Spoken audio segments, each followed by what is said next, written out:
Pai do Senhor, meu irmão, Pai do Senhor, minha irmã. Vamos começar hoje a história de Gideão, aquele livro, né, da história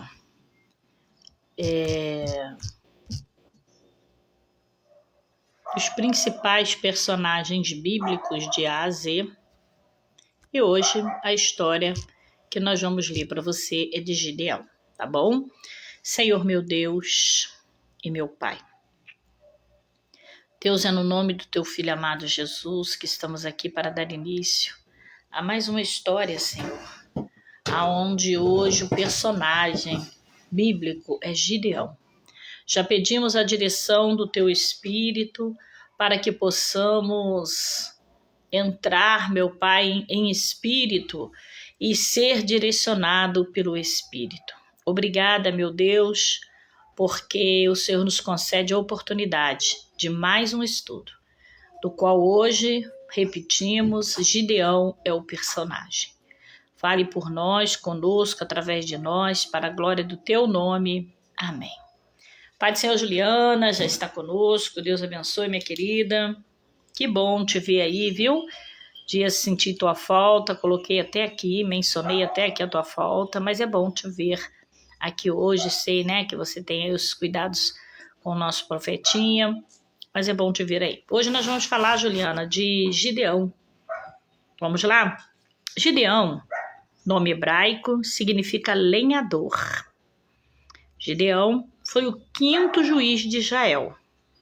Era filho de Joás, do clã de Ebiezer e da tribo de Manassés. Dos 12 juízes de Israel, mais versículos são dedicados à história de Gideão do que à história de qualquer outro juiz. Então, de todos os juízes de Israel, Gideão ganhou mais destaque em versículos bíblicos na Bíblia do que qualquer outros 11, né? Porque ele é o 12º no caso. Juízes 6, versículo 8. Ele viveu em Ofra, a leste da colina de Moré, entre Bet-Seã e o Monte Tabor, uma cidade de Issacar. Josué, capítulo 17, versículo 11. De maneira geral, os juízes não eram magistrados do judiciário, no sentido moderno do termo. Eram, na verdade, líderes políticos, heróis locais e, muitas vezes, poderosos guerreiros. Como muitos israelitas durante os ciclos da apostasia no período de juízes, o pai de Gideão também tinha se voltado para a idolatria, na adoração a Baal. Poucos israelitas se importavam em comparecer nas solenidades do Senhor em Siló, que era o único fator unificador que Deus havia designado para manter um sentido nacional de interdependência em Israel. Por causa disso, nessa época, em aproximadamente 1200 a.C., os hebreus haviam se tornado presa fácil para os beduínos, medianitas, saqueadores. Os medianitas invadiram a terra de Israel para roubar o gado e saquear as colheitas, quando elas já estavam maduras. Enquanto isso, os israelitas, empobrecidos, escondiam-se em montanhas e em cavernas, temendo esses novos inimigos. Eles vinham como enxames de gafanhotos e eram impossível contá-los. Juízes 6, 5. Eles entravam nas propriedades, saqueavam as plantações e os rebanhos e destruíam os campos, e os agricultores e donos das terras só voltavam dos esconderijos depois que eles iam embora. Eles, os medianitas, eram uma federação de tribos do deserto que viviam a leste do Jordão e ao sul dos assentamentos nas montanhas de Canaã. Deslocando-se desta Mesopotâmia até o sul da Arábia, essa tribo vivia da negociação de especiarias e incenso.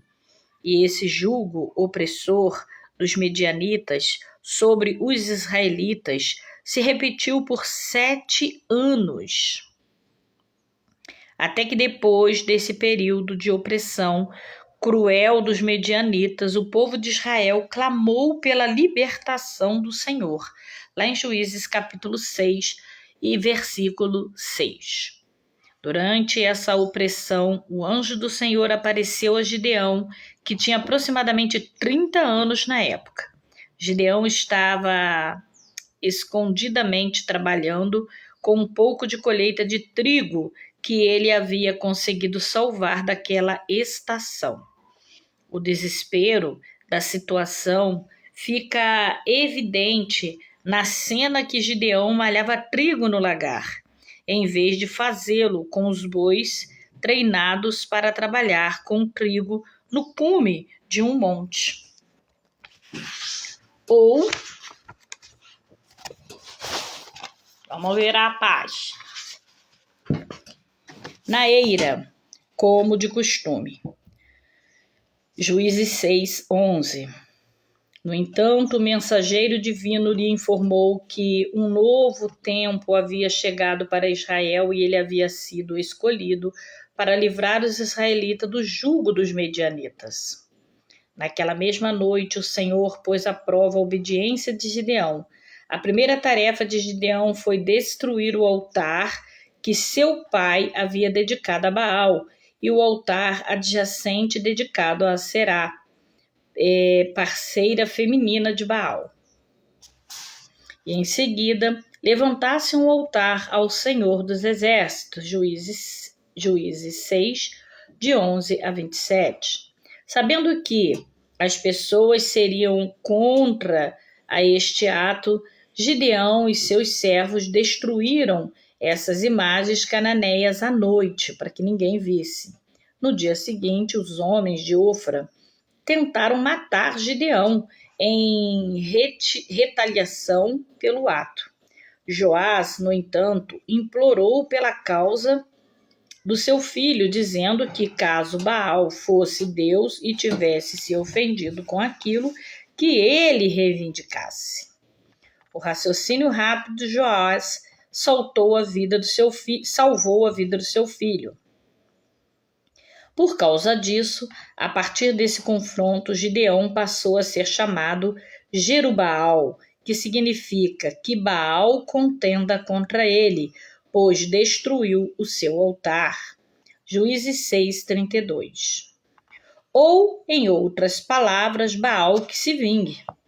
Vale a pena sabermos que, aparentemente, esse nome dado às pessoas depois de um acontecimento representava mais um sobrenome do que o primeiro nome da pessoa, a partir daquele momento. Os medianitas haviam se unidos e acampado no vale de Jezreel, provavelmente com a intenção de tomar a terra israelita. Deus, no entanto, havia dito a Gideão que aquele tempo era de vitória para Israel. Sendo Gideão um novato em guerra, antes de ir para a batalha, buscou orientação divina para o fortalecimento da sua fé. Deus respondeu por meio de um sinal milagroso na natureza. Primeiramente, pediu um sinal que o orvalho da noite caísse sobre um novelo de lã e que a terra ficasse molhada. Na noite seguinte, pediu que o sinal ao contrário, que o orvalho molhasse apenas o rolo de lã, permanecesse seca, e assim foi feito. Juízes 6:35 a 40. Gideão tinha agora a missão de reunir soldados em Israel para vencerem uma guerra contra os medianitas, que eram 135 mil homens montados em camelos. Juízes 8:10. Interessante, antes mesmo do exército israelita se formar, o lado vitorioso da guerra já havia sido definido. O povo de Deus já havia entrado vitorioso na guerra. Gideão convocou os homens que eram 32.000, ou seja, 32.000 contra 135.000. 32.000 voluntários da tribo de Manassés, Asser, Zebulon, Neftali e provavelmente Issacar, para serem guerreiros. No entanto, 32.000 soldados da tropa de Gideão, o Senhor interveio e foram reduzidos os homens até restarem apenas 300 soldados. Gente, para e pensa. 32.000 já era pouco para guerrear contra 135.000 soldados. Já era pouco, né?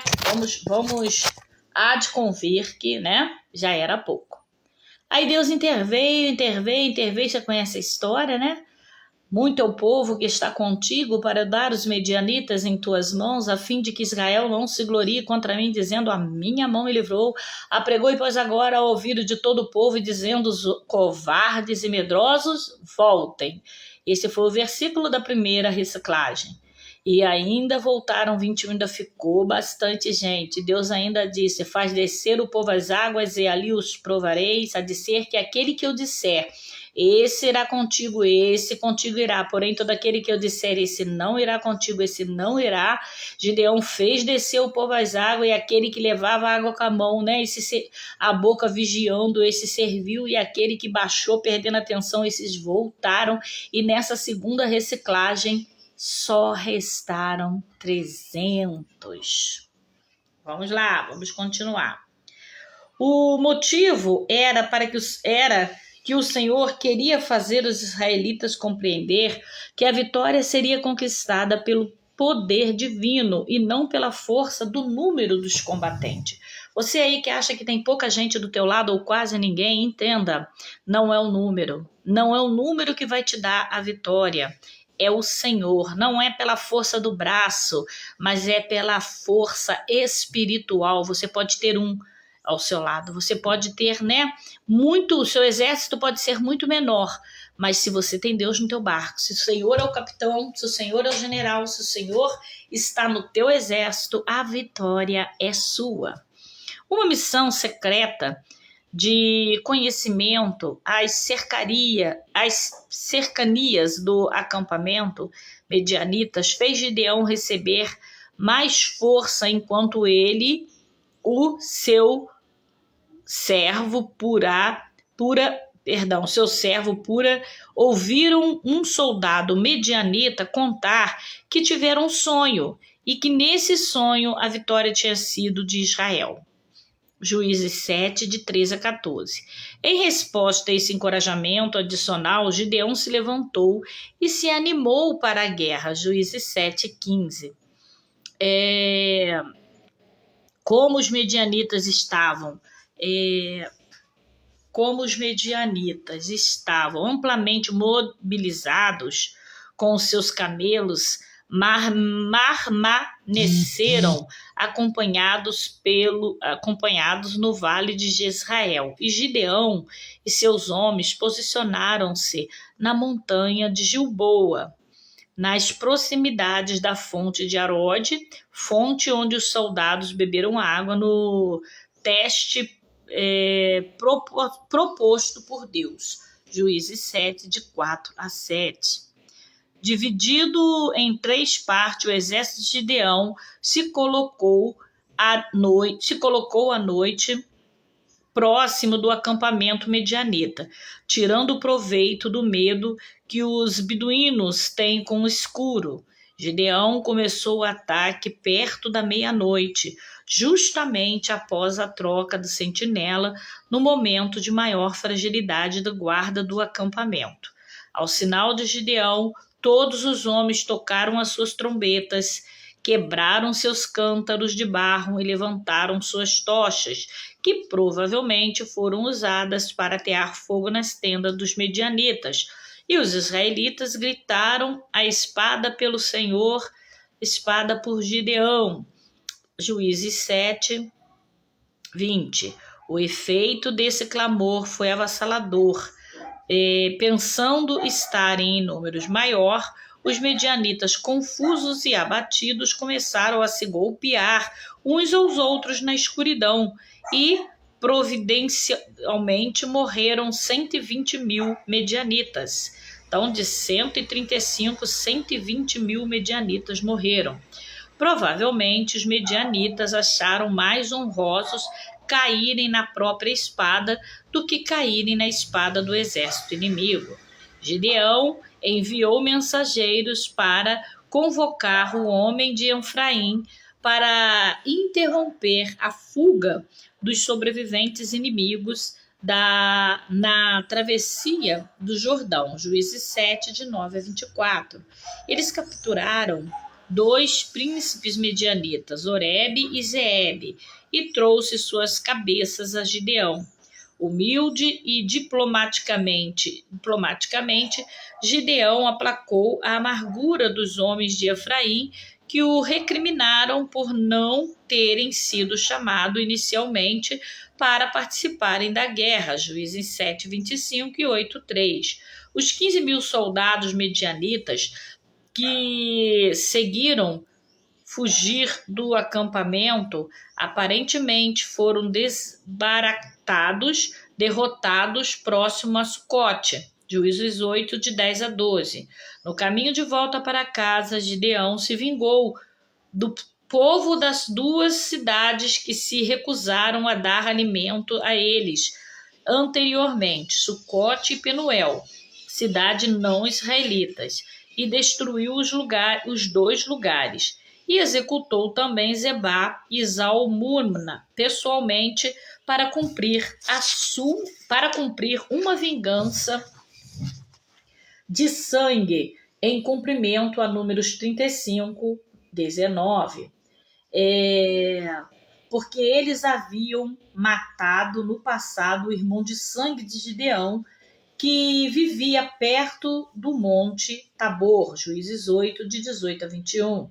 Esta vitória contra os medianitas foi tão completa e divina que o dia dos medianitas, ou o dia de Midian, parece ter se tornado um provérbio que significa libertação divina. Isaías 9, 4, 10, 26 e Salmo 83, 11. Em resposta à vitória conquistada por Gideão, os israelitas lhe ofereceram a oportunidade de iniciar uma monarquia hereditária, a qual ele recusou quando disse: não dominarei sobre vós, o Senhor sobre vós dominará. Juízes 8, 23. Gideão aceitou, contudo, alguns brincos de ouro como despojos da batalha. Com este ouro, Gideão fez uma estola sacerdotal e o colocou na sua própria cidade. O infeliz final da história de Gideão está ligado à confecção dessa vestimenta. Isso provou ser uma armadilha para ele e para sua família, porque Gideão, consequentemente, invadiu a prerrogativa do sacerdócio de Arão, mesmo que talvez desejasse usar a roupa apenas em seu ofício de magistrado civil. Talvez para Gideão aquela estola fosse apenas um memorial, mas os israelitas a transformaram em um ídolo. Infelizmente, essa estola sacerdotal serviu como motivo de idolatria para Gideão na sua casa. Juízes 8, 27. O texto bíblico chamou isso de prostituição em Juízes 8, 27, visto que toda idolatria desvia os homens para longe da adoração ao Senhor, sendo uma infidelidade espiritual. Por causa disso, o novo nome foi dado a Gideão, Zete. O termo Baal foi substituído por Bezete, palavra hebraica para vergonha. Assim, o nome de Gideão passou a significar deixe o vergonhoso lutar, mostrando assim a mancha que essa atitude trouxe para o legado de Gideão. Muito forte, né? John David sugere que essa atitude de Gideão em mandar confeccionar uma estola sacerdotal e colocá-la em sua cidade, onde um anjo lhe havia aparecido e ele oferece um sacrifício ao Senhor em Juízes 6, 21, 28, o fez pensar que o ofício do sacerdote lhe era destinado e por isso mandou fazer essa estola sacerdotal, provavelmente com Urim e Turbim, pensando ele que isso serviria em suas consultas ao Senhor. Mediante isso, então, o erro de Gideão foi fazer o que parecia bom, no entanto, sem ter a direção de Deus para aquilo. Infelizmente, tudo isso serviu para a sua ruína. Gideão, em desobediência aos mandamentos do Senhor, também teve muitas esposas e 70 filhos, Juízes 8, 30 e Deuteronômio 17, 17. Além disso, Gideão teve mais um filho com uma concubina chamada Ebimeleque. Este, descendente de Gideão, tentou se fazer rei e após a morte de Gideão, Ebimeleque tomou seus 70 irmãos. Ebimeleque matou os seus 70 irmãos, exceto Jotão, o mais novo que fugiu, e se declarou rei, tendo reinado estranhamente por um período de 3 anos em Israel. Juízes 9, 22 a 23. Curiosamente, de acordo com esse texto, Abimeleque foi então rei em Israel, algumas décadas antes de Saul, que classicamente chamado o primeiro rei de Israel. No entanto, apesar de tudo isso, ainda assim, Gideão é lembrado como uma pessoa direcionada por Deus no Antigo Testamento, e o serviço prestado por ele, livrando Israel dos seus adversários, foi um dos pontos altos na história de Israel, antes da monarquia. Gideão parecia ser uma pessoa com certa tendência ao medo, Juízes 6, 11, 22, 23, 27 e 7, 10. Mas mesmo assim se tornou impressionante, alguém que pela fé venceu reinos. Hebreus 11, 32 e 33. Aqui nós encerramos a história de hoje, que é a história de Gideão, agradecendo a sua presença e que Deus abençoe sua vida. Amanhã nós vamos estar falando sobre Abacuque. A paz do Senhor.